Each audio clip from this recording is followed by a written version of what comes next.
Welcome to the Real Estate Espresso Podcast, your morning shot of what's new in the world of real estate investing. I'm your host, Victor Menashe. This is the weekend edition where we interview notable people from the world of real estate investing. Today is no exception. We have a great guest all the way from Washington, D.C. Welcome to the show, Storm Cunningham. Thanks, Victor. Glad to be here. Storm, great to have you here. Well, Storm, you have a background in economics, and your main focus is on revitalization and resilience, two topics that are near and dear to my heart. You've lectured all over the world at many different universities on the topic. Maybe give a little bit of your backstory and how you got to this point in your journey. Well, most people think of me as kind of the urban revitalization guy, but I actually got started in this more on the natural resources side of things. I was on a scuba team in the Green Berets back in the early 70s and stuck with scuba diving after I left the military. And in the late 80s, I noticed that a lot of the places that I enjoyed diving when I returned to them had gone way downhill, were either dead or in really distressed condition. And I got an invitation from a German scientist who was working in Jamaica, who invited me to come down and help him install some new coral reef restoration technology he had invented, which to me sounded like fantasy. I mean, how do you restore something that takes thousands of years to aggregate? But sure enough, I spent a week with him installing this stuff on the ocean floor and seeing the places he had already applied technology to.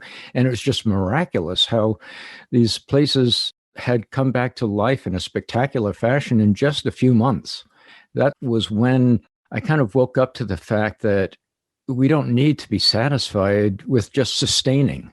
I mean, the world's in really rough shape right now. We don't need to restore this mess. We need to revitalize and regenerate and redevelop it. I love that. If I think back to the 1970s and the 1980s, if you drove down the highway in the summer months, it wouldn't take very long before your windshield was just plastered with insects. Mm-hmm. Today, that doesn't happen as much. And there's a clue in that. There just aren't as many birds and insects around. So it's not just coral reefs, it's happening everywhere. Yeah, when I grew up in New Jersey, we'd walk through urban streams or suburban streams and, come away with leeches on our legs, and we'd be seeing newts and salamanders and dragonfly larvae and, just crayfish, all kinds of stuff in these creeks. I haven't seen anything like that in several decades now. And the problem is we've got this incremental lowering of standards where the kids who are exploring the streams today think it's perfectly natural to see nothing but a few introduced gambusia fish and pretty much nothing else. That's going to be their standard. 50 years from now, they'll be saying, oh, I remember when there were some little fish in the stream. So the standard is just lower with each generation. Yeah, absolutely. So let's try and make sense about where we are. We've gone through such a massive economic shift over the past year, and that's first and foremost on people's minds. They're wondering about where they're going to make their next paycheck, perhaps, or how they're going to see their way clear to the end of this pandemic. They're not necessarily thinking about some of the things we've just talked about. Where's the opportunity lie for someone, perhaps even a real estate investor, real estate developer, in today's environment? Well, the big opportunity on a more of a broad scale canvas is in becoming more expert at the process of revitalizing places. Right now, most communities are stuck in a project by project, stop-start mode, very haphazard. So they don't really build up any momentum that inspires confidence in their future. And that's what people need right now in order to invest in a community, is confidence that 5 years, 10 years from now, this community is going to be in better shape than it's in now.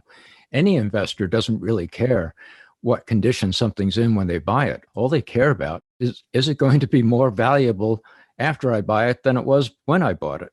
So, that's why you see real estate investors buying contaminated properties and ugly derelict buildings and that sort of thing, because they believe that the future of that neighborhood or that city is going to be revitalized and they want to become a part of it. The problem is that most community leaders really don't understand that there is a process to revitalization.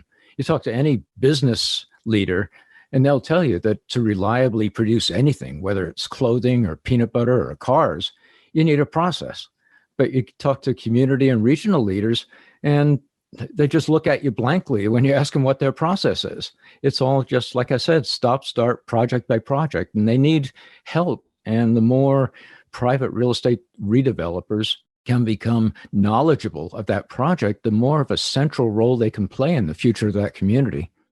I love what you just said about that because it really speaks to a way of thinking, a way of being, and a way of looking at communities. I mean, so often communities are just taught to sprawl. There's more acreage out the extremities. And of course, the most efficient thing for a tract home builder to do is take down 200 acres and regrade it and start building houses en masse. That's the easiest and most efficient thing to do. It's also the laziest thing to do. Mm-hmm. If we look at repurposing the interior core, because let's face it, every city in America has that band of real estate between the downtown core and the suburbs that's been neglected for 30 years. Yeah, and downtowns, it's something most community leaders have taken for granted. They think they can get away with doing almost anything and the downtown will somehow survive. And now they know that's not the case. And the fact is that a community without a healthy downtown is like a person without a healthy heart. You're not going to get far no matter what else you do if your heart's bad. So downtown revitalization has become the primary focus for a lot of this, although there's also been tremendous growth in the redevelopment and revitalization of the inner ring suburbs, older suburbs. The real growth is in the repurposing, the renewing, and the reconnecting of our natural and built and socioeconomic assets. That's the process that I was talking about. In fact, it's really boiled down to a strategy I refer to as the 3 strategy, which is repurpose, renew, reconnect. That's the strategy I've seen that's at the heart, whether people knew it or not, at the most spectacularly successful urban revitalization stories worldwide. And it's a fairly simple sort of thing. And it makes sense that if you look at a derelict property, the first thing you have to do if you're going to renew it is find a viable new purpose for it. It might be very different from the original purpose. And once you've got that viable new purpose, now you can attract the money you need to renew it. So that's the second step. And the third step that most people forget about is reconnecting. We've fragmented our cities tremendously with badly planned highways, badly planned zoning. We need to recognize that we can often double or triple the value of our urban redevelopment projects simply by better connecting them. I have regular conversations with people both at the policy level in planning and even at the political realm with city councilors. And it's not just my city, it's cities all over North America. Some of them get it and a lot of them don't. A lot of them say, I don't want the first impression of my town to be townhouses. I want single family homes or whatever it might be. So they impose these zoning restrictions based on some vision they have in their own mind with no concept as to what it takes to really build a community. Yeah. The trouble is they always fall back on the usual suspects, either planning or design. And the fact is, in the case of plans, those are usually optional. I've probably heard more success and failure stories of urban revitalization and redevelopment over the last 20 years than anybody else on the planet, because ever since my books came out, I've basically earned my living doing talks and workshops all over the planet in planning meetings and strategy meetings and summits and conventions, all related to revitalizing places of some kind. And for every talk I give, I usually hear at least a dozen. So I've spent the last 20 years listening to probably thousands of talks that presented some local project, whether it was a failure or a success. And I've been looking for commonalities. One of the interesting things was that plans are occasionally, but not very often, involved in the great successes, but they're very often associated with failures. And the other thing is design. People tend to bring the designers in way too early. There are other steps in the process that need to be completed long before you start talking about the design of your project. And when design is done too far in the beginning, when it's done too early, it basically stifles projects. So maybe if you can give an example, because what you just said here are two counterintuitive things that are a little bit intriguing. Plans, there's a real scam going on here. In the urban planning industry. The fact is, if you talk to people who are actually in the planning industry and put a few beers in them so they start telling you the way things really are, they'll tell you that Most plans are a substitute for action. Elected officials love to buy plans, whether they're done by an outside firm or whether it's done by on staff. It's a plan is something, it's a sure win. It makes them look like they're doing something. So they get up in front of the public and they'll say, we're commissioning a new plan, comprehensive plan or whatever, or revitalization strategic plan. And they've got a feather in their cap as soon as they announce it, and absolutely no risk. Then the plan is delivered and they get up in front of the microphones again and they get another feather in their cap for saying, we now have a plan. Still no risk. All they had to do is write a check. Now, the risk comes when they try to implement the plan. And elected leaders hate risk. They'll avoid it at any cost. And that's why plans usually just go onto the shelf. And 5 or 10 years later, another announcement, we're going to update our plan. And this goes on and on and on for decades. And the planners know it, especially the commercial planners, the ones who do this as outside consulting firms.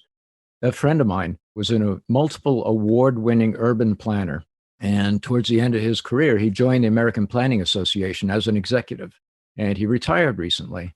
And I won't say his name. I don't want to get him into any trouble.